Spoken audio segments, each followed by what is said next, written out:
If your life were a book and you were the author, how would you want your story to go?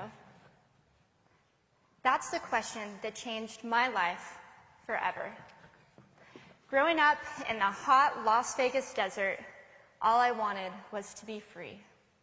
I would daydream about traveling the world, living in a place where it snowed, and I would picture all of the stories that I would go on to tell.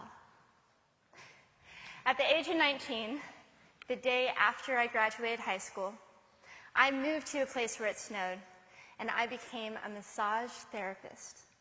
With this job, all I needed were my hands and my massage table by my side, and I could go anywhere.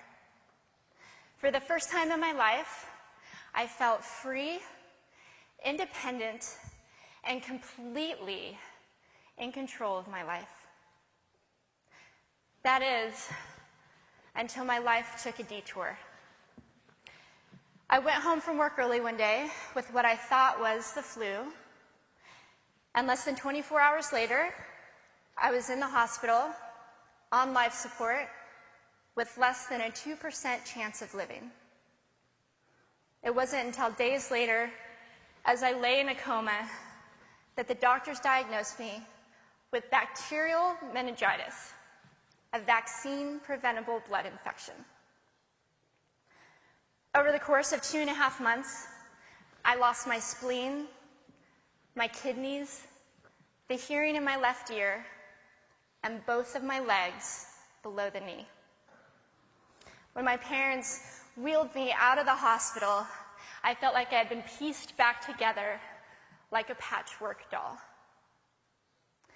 I thought the worst was over until weeks later when I saw my new legs for the first time. The calves were bulky blocks of metal with pipes bolted together for the ankles, and a yellow rubber foot with the raised rubber line from the toe to the ankle to look like a vein. I didn't know what to expect, but I wasn't expecting that. With my mom by my side and tears streaming down our faces, I strapped on these chunky legs and I stood up.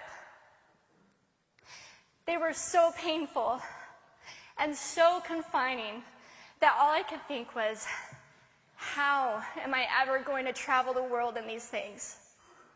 How was I ever going to live the life full of adventure and stories as I always wanted? And how was I going to snowboard again? That day, I went home, I crawled into bed, and this is what my life looked like for the next few months. Me passed out, escaping from reality, with my legs resting by my side. I was absolutely, physically, and emotionally broken. But I knew that in order to move forward, I had to let go of the old Amy and learn to embrace the new Amy.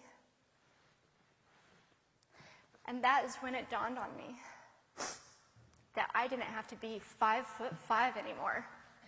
I could be as tall as I wanted.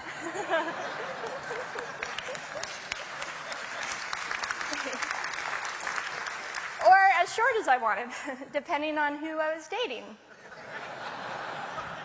And if I snowboarded again, my feet aren't going to get cold.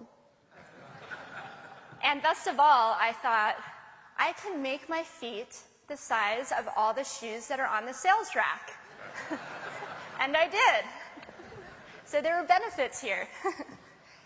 It was this moment that I asked myself that life-defining question. If my life were a book and I were the author, how would I want this story to go? And I began to daydream. I daydreamed like I did as a little girl. And I imagined myself walking gracefully, helping other people through my journey, and snowboarding again. And I didn't just see myself carving down a mountain of powder, I could actually feel it. I could feel the wind against my face and the beat of my racing heart as if it were happening in that very moment. And that is when a new chapter in my life began. 4 months later, I was back up on a snowboard, although things didn't go quite as expected. My knees and my ankles wouldn't bend, and at one point, I traumatized all the skiers on the chairlift when I fell, and my legs, still attached to my snowboard,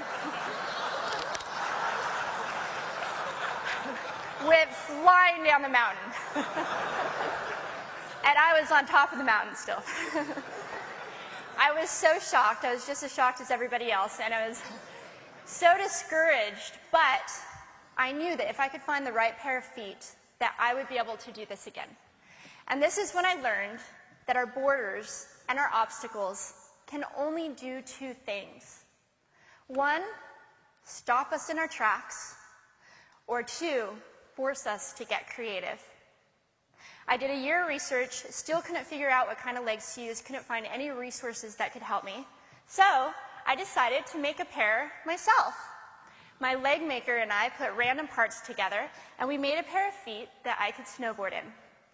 As you can see, rusted bolts, rubber, wood, and neon pink duct tape. And yes, I can change my toenail polish. It was these legs and the best 21st birthday gift I could ever receive, a new kidney from my dad, that allowed me to follow my dreams again. I started snowboarding, then I went back to work, then I went back to school, then in 2005 I co-founded a nonprofit organization for youth and young adults with physical disabilities so they could get involved with action sports. From there, I had the opportunity to go to South Africa, where I helped to put shoes on thousands of children's feet so they could attend school. And just this past February, I won 2 back-to-back World Cup gold medals. Thank you.